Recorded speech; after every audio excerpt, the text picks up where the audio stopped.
Enfin, au moins 4 jours à Ovar. Pourquoi? Ben, en fait, petit à petit, et vous le savez, s'il vous plaît, peut-être que c'est intéressant ce que je vais dire, parce que je vais dire 3 trucs qui sont pas mal. Ça peut être intéressant. Ceux qui sont considérés comme des meneurs, pour eux, eh ben, petit à petit, on les cueille. On les cueille. Et on les a tellement cueillis que, s'il vous plaît, excusez-moi, parce que je vais parler de Gestapo, si ça intéresse quelqu'un. Voilà, la Gestapo, je me permets de le dire, en plein air. Mais ce sont des apprentis Gestapo. Pourquoi? S'il vous plaît, Chantal.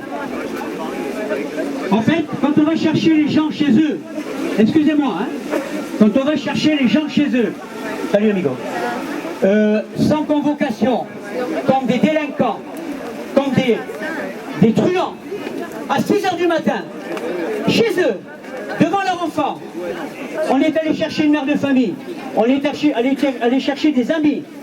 Ça veut dire quoi? Ça veut dire, vous allez voir où je vais en venir. Il y a 2 personnes ici que je vais pas les traiter. Vous savez qui? Ceux qui sont les chefs de la ville. Il y a 2 chefs de la ville. On sait très bien que l'escalade est montée. Il y a un rapport de force avec le peuple. Elle est indéniable. Elle est indéniable. Pourquoi? Je vais crier, comme ça vous allez bien m'entendre. Elle est indéniable parce que à Nice, tout se passait bien. Dans quelle ville on a vu 10 000 personnes qui passent sur la piétonne sans une chaise renversée? Or, il a fallu qu'une personne, on appelle ça dans ses élucubrations, il a dû se regarder ou mal pisser, je ne sais pas. Il a décidé qu'un peuple, une manifestation peut être parquée. Je fais court. Que s'est-il passé depuis? Depuis, ils ont montré les robots, vous avez là. Et, il y a eu de la violence gratuite. Je le répète, si ça vous intéresse derrière, il y a eu de la violence gratuite à Nice. D'accord? Pourquoi gratuite? Parce qu'on s'est fait gazer des fois pour rien.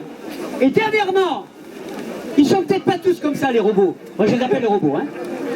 Je les appelle même les forces du désordre et du chaos. Ceci dit, Karine, elle est où Karine? Heureusement, elle est mal tombée. 2 fois elle s'est faite pousser par terre avec son déambulateur. Je vais faire court, parce qu'il ne faut pas être trop long pour que ce soit précis. Une autre collègue par terre. Alors, il y a une stratégie nouvelle.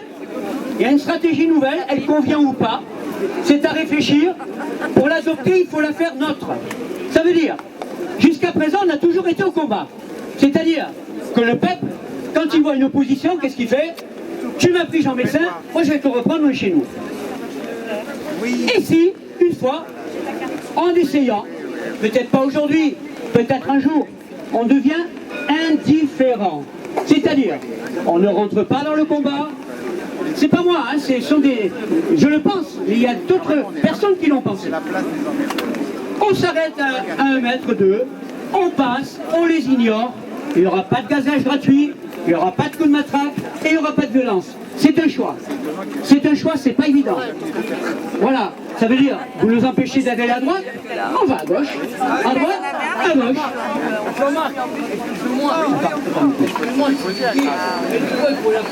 Alors, ça, jusqu'à présent,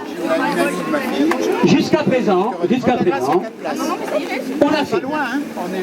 Tu m'en empêches de pas. Voilà, mais après, c'est une nouvelle stratégie qui peut se discuter, qui peut faire son chemin et imaginer l'indifférence. Qu'est-ce que vous êtes là? Mais c'est comme si vous n'existez pas. Qu'est-ce qu'on en a à faire à un moment donné de Jean Médecin? Franchement, hein? Bon, on l'a fait. Et autre chose, attention. Quand je vais terminer, quand je dis que la Gestapo frappe, écoutez bien, 4 mois de sursis pendant 5 ans. Vous savez pourquoi? Parce que un de nos amis, il a une grande gueule, donc il est visé, il était sur les rails. 4 mois de sursis pendant 5 ans. Alors il va faire appel. Ça veut dire qu'ils ne vont pas nous faire de cadeaux. Ça veut dire qu'ils vont nous charcler dès qu'ils peuvent. On est d'accord? Ceux qui veulent aller se faire gazer gratuitement, c'est leur choix. Mais d'autres, c'est un choix aussi. Et je terminerai en disant que ceux qui veulent toujours être à la tête d'un défilé, ça fait partie aussi du moi. C'est-à-dire moi je suis devant, et moi je, et moi je. Et pendant ce temps, il y a des couillons comme nous qui s'époumontent pour dire stoppez, stoppez, stoppez. C'est un rassemblement citoyen de papy, de mamie, de famille, d'enfants. C'est pas un rassemblement de guerriers. Ceux qui veulent un rassemblement de guerriers, formez-le. Formez-le. Mais quand on dit de freiner, ne nous emmerdez pas à ne pas écouter. Parce qu'il y a de la division. Voilà. Voilà. Alors, on va crier deux mots pour finir. Liberté, liberté, liberté, liberté, liberté, liberté, liberté, liberté, liberté, liberté, liberté, liberté. Résistance, résistance, résistance, résistance, résistance, résistance, résistance, résistance. Je passe la parole à une superbe guerrière. Sur la plage, je rencontre des gens. Bonjour. Comment ça peut parler? Bonjour tout le monde. On nous a dit aujourd'hui il pleut et on a répondu et alors voilà.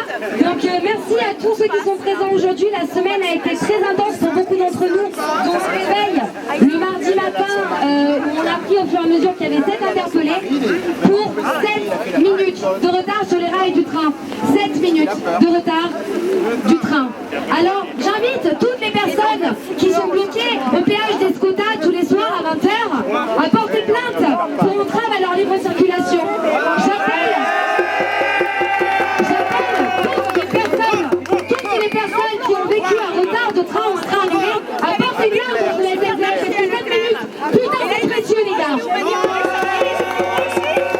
Alors aujourd'hui, merci aux vaillants d'être là. On pardonne tous ceux qui ne sont pas là, mais ils seront là certainement la semaine prochaine. On va aussi montrer à tous les gens qui sont autour, habillés en bleu